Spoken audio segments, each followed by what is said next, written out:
Hello दोस्तों, नमस्कार। स्वागत है आप सभी का आपके अपने YouTube चैनल सरकारी तैयारी पर।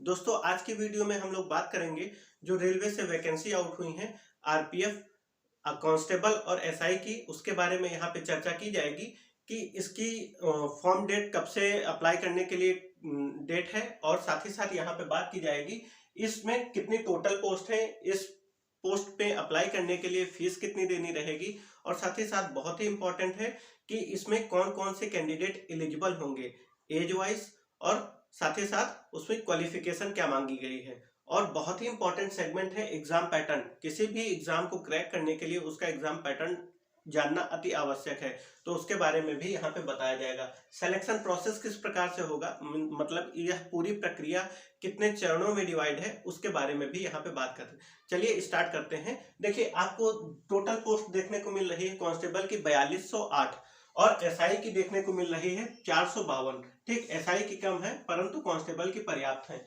पर्याप्त नहीं कह सकते क्योंकि इतना बड़ा देश है और उस देश के लिए आपको सिर्फ 4208 वैकेंसी देखने को मिल रही है, यह बहुत ही कम है। ठीक है, परंतु जितनी है उतने में ही आपको काम चलाना रहेगा।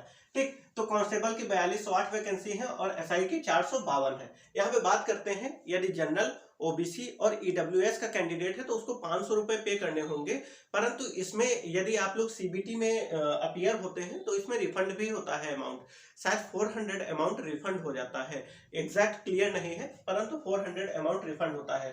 परंतु यहाँ पे एक कंडीशन है, आप सभी स्टूडेंट्स को जो भी रिफंड चाहते हैं उनको क्या होना होगा, अपीयर होना होगा सीबीटी में, तभी आपका अमाउंट रिफंड होगा। और एससी और एसटी कैंडिडेट और फीमेल कैंडिडेट को 250 रुपए पे करना रहेगा इस फॉर्म में, इस वैकेंसी में फॉर्म भरने के लिए। अप्लाई डेट की बात करते हैं यदि, तो 15 अप्रैल से इसके फॉर्म स्टार्ट होंगे फिलिंग और 14 मई तक की इसके फॉर्म भरे जा सकते हैं। ठीक, अब एज क्राइटेरिया की बात करते हैं कि कौन कौन से कैंडिडेट इस पोस्ट के लिए एलिजिबल हैं एज वाइज। तो यहाँ पे 3 साल की छूट दी गई है।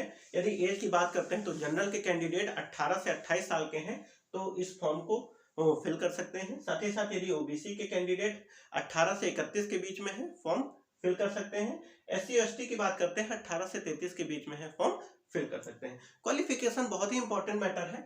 क्वालिफिकेशन की यदि बात करते हैं तो कैंडिडेट यदि सिर्फ और सिर्फ 10th पास है तो इस फॉर्म को भरने के लिए एलिजिबल है। एग्जाम पैटर्न की बात करेंगे, उससे पहले हम लोग बात करते हैं सिलेक्शन प्रोसेस की। तो यह टोटल 3 चरणों में प्रक्रिया संपन्न होगी, परंतु इसको आप लोग 2 चरणों में भी कह सकते हैं क्योंकि लास्ट सारी भर्तियों में प्रक्रिया होती है डीवी अर्थात डॉक्यूमेंट वेरिफिकेशन। यहाँ पे बात करेंगे सिलेक्शन प्रोसेस की।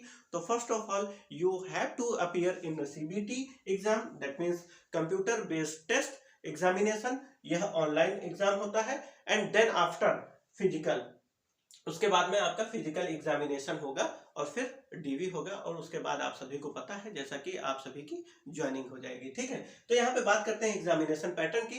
तो यहाँ पे आप सभी को कांस्टेबल आरपीएफ की वैकेंसी में टोटल आपका एग्जामिनेशन पैटर्न जो है आपका 3 सब्जेक्ट्स में डिवाइड है। कौन कौन से सब्जेक्ट्स हैं? पहला है रीजनिंग, दूसरा है मैथ्स और तीसरा है जीके जीएस। इन्हीं 3 सब्जेक्ट से आपको इस परीक्षा में प्रश्न देखने को मिलेंगे। कितने कितने क्वेश्चंस हैं और टोटल कितने क्वेश्चंस हैं, क्या मार्क्स हैं और कितनी इसकी निगेटिव मार्किंग है, मैं आपको बताता हूं, ध्यान से सुनिएगा। देखिए, 120 क्वेश्चंस आपको देखने को मिलेंगे इन तीनों सब्जेक्ट से, जैसा कि मैंने अभी बताया, रीजनिंग, मैथ्स और जीके जीएस। रीजनिंग से 35 क्वेश्चन आपको देखने को मिलेंगे और मैथ्स से 35 क्वेश्चन आपको देखने को मिलेंगे। साथ ही साथ यदि बात करते हैं जीके एंड जीएस की तो 50 क्वेश्चन आपको देखने को मिलेंगे। ठीक है, यहाँ पे टोटल आप लोग यदि इसको सम अप करते हैं तो 120 क्वेश्चन आपको देखने को मिलते हैं और प्रत्येक क्वेश्चन 1 मार्क्स का है, अर्थात 120 मार्क्स की आपकी यह टोटल परीक्षा होगी। और इन्हीं 120 मार्क्स से ही आपका कट ऑफ निर्धारित किया जाएगा, जिसमें आप लोग फिजिकल, आगे चरण जो है फिजिकल, वहां पे आपको देने को मौका मिलेगा। बात करते हैं इस टोटल एग्जामिनेशन जो 120 क्वेश्चन है आपको करने के लिए कितना समय दिया जाएगा। तो सिर्फ 90 मिनट आपको दिए जाएंगे। इन 90 मिनट में आप सभी को 120 क्वेश्चन हल करने हैं। बहुत ही इंपॉर्टेंट चीज है, इस चीज को ध्यान रखिएगा कि यहाँ पे निगेटिव मार्किंग है 1/3। क्वेश्चन को अटेम्प्ट करते समय आप लोग तुक्काबाजी ना करिएगा, पर तुक्काबाजी करेंगे यदि तो आप लोग घाटे में जाएंगे, क्योंकि 1/3 नेगेटिव मार्किंग है, इस चीज को ध्यान में रखिएगा।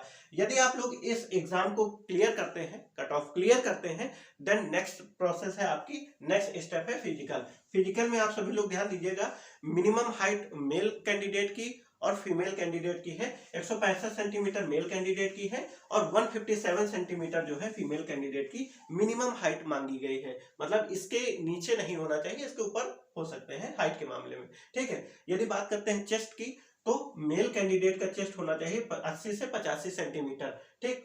अब रनिंग की बात करते हैं तो 1.6 किलोमीटर आपको दौड़ लगानी है मेल कैंडिडेट को 5 मिनट 45 सेकंड में। इस चीज को ध्यान रखिएगा, 1.6 किलोमीटर दौड़ लगानी है 5 मिनट 45 सेकंड में आपको मेल कैंडिडेट को। यदि बात करते हैं फीमेल कैंडिडेट को, तो फीमेल कैंडिडेट को 800 मीटर अर्थात इनके हाफ दौड़ लगानी है और 3 मिनट 45 सेकंड में फीमेल कैंडिडेट को दौड़ना रहेगा। यहाँ पे दो चीजें और ऐड की गई हैं, high jump and long jump. High jump में 4 फीट मेल कैंडिडेट को हाई जंप लगानी है और फीमेल कैंडिडेट को 3 फीट हाई जंप लगानी है। लॉन्ग जंप की बात करते हैं तो 14 फीट मेल कैंडिडेट को लॉन्ग जंप लगानी है और फीमेल कैंडिडेट को 9 फीट लॉन्ग जंप लगानी है। इस चीज को ध्यान रखिएगा, बहुत से स्टूडेंट एग्जाम तो क्लियर कर देते हैं परंतु फिजिकल में बाहर कर दिए जाते हैं। तो आप सभी लोग अभी से ही जो भी आरपीएफ में अपनी सेवा देना चाहते हैं वे अभी से ही फिजिकल के लिए भी थोड़ा थोड़ा सा अभ्यास करते रहें और साथ ही साथ पढ़ाई करते रहें। देखिए बहुत बुरा तब लगता है जब आपका एग्जाम क्लियर हो जाए और फिजिकल में बाहर आ जाए, इसलिए आप सभी लोग इस चीज से बचिएगा कि फिजिकल आपका क्लियर हो जाए और साथ ही साथ एग्जाम तो क्लियर होएगा ही, तभी आप लोग फिजिकल देने को मिलेगा और जब फिजिकल क्लियर हो जाएगा तो आपके हाथ में नौकरी आ जाएगी।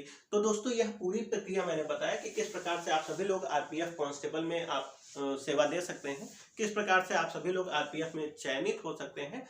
डिटेल नोटिफिकेशन जैसे ही आता है, अभी तो शॉर्ट नोटिफिकेशन था तो मैंने आप सभी को बताया, जैसे ही डिटेल नोटिफिकेशन आता है एक और वीडियो आपको बताएंगे और इसकी एक अलग से स्ट्रेटेजी आएगी कि how to crack RPF constable post के लिए किस प्रकार से आप सभी लोग क्रैक कर सकते हैं इस परीक्षा को।